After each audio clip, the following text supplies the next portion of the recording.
Hello students, welcome to my YouTube channel Vikas tutorials.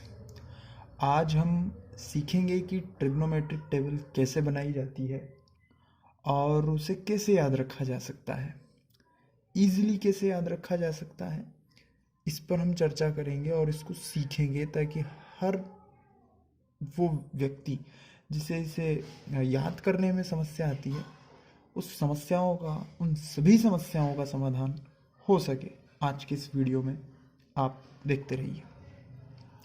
देखिए, सबसे पहले स्टूडेंट्स हमें पता होना चाहिए कि ट्रिग्नोमेट्रिक टेबल के लिए यानी त्रिकोणमितीय सारणी बनाने के लिए हमें 6 त्रिकोणमितीय अनुपात यानी ट्रिग्नोमेट्रिक रेशोस पता होनी चाहिए, जो कुछ इस तरीके से होते हैं। साइन थीटा अगर कोई एंगल है तो हम थीटा एंगल अगर सपोज माने तो sine theta comma cos theta comma tan theta comma cosec theta comma sec theta comma cot theta, ये हम जानते हैं, ठीक। और हम ये भी जानते हैं कि साइन थीटा और कोसेक थीटा रेस्पेक्टिवली एक दूसरे के इन्वर्स होते हैं, मतलब रेसिप्रोकल बोल सकते हैं, इन्वर्स ठीक नहीं है, रेसिप्रोकल बोल सकते हैं। ऐसे कैसे ही cos theta is equal to 1/sec theta, ये हम जानते हैं। और tan theta is equal to 1/cot theta, ये भी हम जानते हैं। इसके अलावा हम एक रिलेशन और जानते हैं कि टेन थीटा जो होता है वो sine theta upon cos theta होता है। तो इस रिलेशन से जहाँ टेन 1/cot है, मतलब अगर टेन की वैल्यू साइन अपॉन कॉस है तो फिर कॉट की वैल्यू क्या हो जाएगी, कॉस अपॉन साइन थीटा। ये अपने पास वैल्यू हो जाएगी, ठीक है फ्रेंड्स। अब इसके बाद अगर हम इस टेबल को कंस्ट्रक्ट करें, इस टेबल को बनाएं, तो वो किस तरीके की होगी, क्योंकि हम शुरुआत में 0 to 90 डिग्री के बिटवीन ही इस टेबल को कंस्ट्रक्ट करेंगे, यानी कि 0 से 90 डिग्री तक ही हम इस सारणी को बनाएंगे। और सारणी में हम एक तरफ कोण ले लेंगे यानी एंगल ले लेंगे और दूसरी तरफ फलन यानी कि फंक्शन ले लिया करेंगे। जैसे थीटा हम इस तरफ ले लें और एंगल तो हमने इस तरफ ले ही लिया है, और इस तरफ हम फलन ले लेते हैं यानी कि फंक्शन यानी कि रेशियोस, वो इधर चल देंगे, ठीक है, ये इधर है। अब एंगल में सबसे पहले जो आता है वो 0 डिग्री होता है। इसके बाद 30 डिग्री यानी कि 30। इसके बाद 45 डिग्री। इसके बाद 60 डिग्री और 90 डिग्री। बेसिकली हम 10th क्लास तक, 10th स्टैंडर्ड तक यही पढ़ते हैं। इसके बाद हम 11th से फिर 360 और उसके आगे तक के एंगल्स भी पढ़ ही लेते हैं, ठीक है स्टूडेंट्स। अब यहाँ हम सबसे पहले देखें साइन थीटा।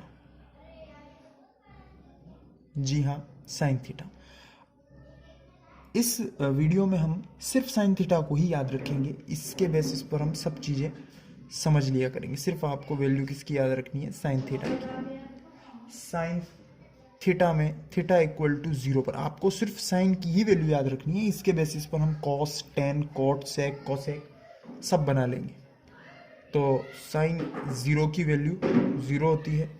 साइन थीटा में अगर हम 30 देखें तो साइन 30 की वैल्यू 1/2 होती है। या आपको याद रहे, सिर्फ एक वैल्यू याद रखनी है। इसके बाद साइन 45 डिग्री की वैल्यू 1/√2 होती है। साइन 60 की वैल्यू √3/2 2 होती है और साइन 90 की वैल्यू 1 होती है। सिर्फ आपको ये वैल्यू याद रखनी है दोस्त बच्चों, सिर्फ यही वैल्यू याद रखनी है। अगर आपने ये वैल्यू याद कर ली तो मानकर चलिए कि आपको इसके बाद वाली वैल्यू याद करने में कोई प्रॉब्लम नहीं आएगी। तो देखिए साइन की वैल्यू दोबारा से दोहरा देते हैं। 0 डिग्री पर 0 ही होती है, 30 डिग्री पर 1/2 होती है, 45 डिग्री पर 1/√2 होती है, 60 डिग्री पर √3/2 होती है और 90 डिग्री पर 1 होती है। अगर हम इसके रेसिप्रोकल चलें, यानी कॉस को अगर हम देखना चाहें तो कॉस जो आपने साइन लिखा है एज इट इज कॉस भी वही होगा, लेकिन उल्टे क्रम में, यानी कि रेसिप्रोकल ऑर्डर में। दैट मीन्स उल्टी, ये वाली टेबल आप उल्टी लिख दीजिए। सबसे पहले यहाँ 1 है तो आप यहाँ पर भी 1 लिख दीजिए।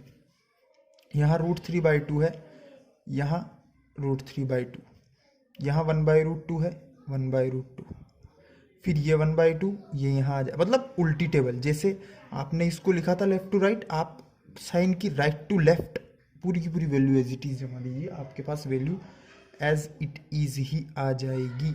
ये 0, ये तैयार है आपके कॉस थीटा। ठीक है, इसके बाद आती है बात टेन की।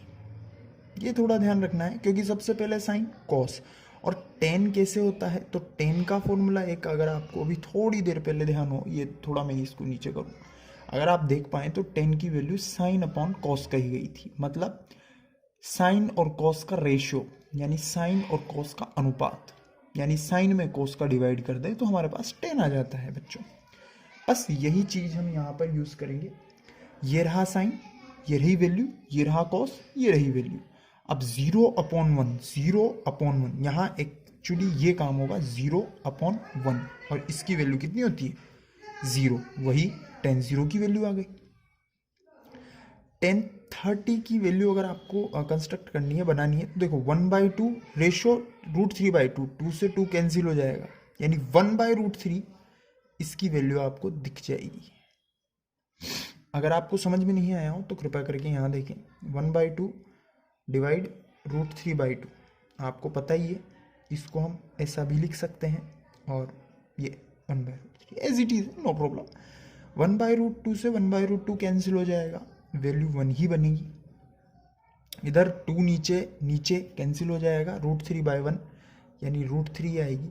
1/0, यहाँ बड़ा इंटरेस्टिंग फैक्ट है भाई कि 1/0 को आप क्या लिखते हो, इनफाइनाइट, तो ये इनफाइनाइट आ जाएगी। कुछ इसे इन डिफाइनाइट भी बोल देते हैं, तो इसमें कोई प्रॉब्लम नहीं। 10 के बाद कॉट की वैल्यू, कॉट मैंने आपको बताया, कॉट को याद रखना कोई प्रॉब्लम वाली बात नहीं, क्योंकि हम ये जानते हैं कि कॉट जो होता है वो एक्चुअल में 1/10 होता है।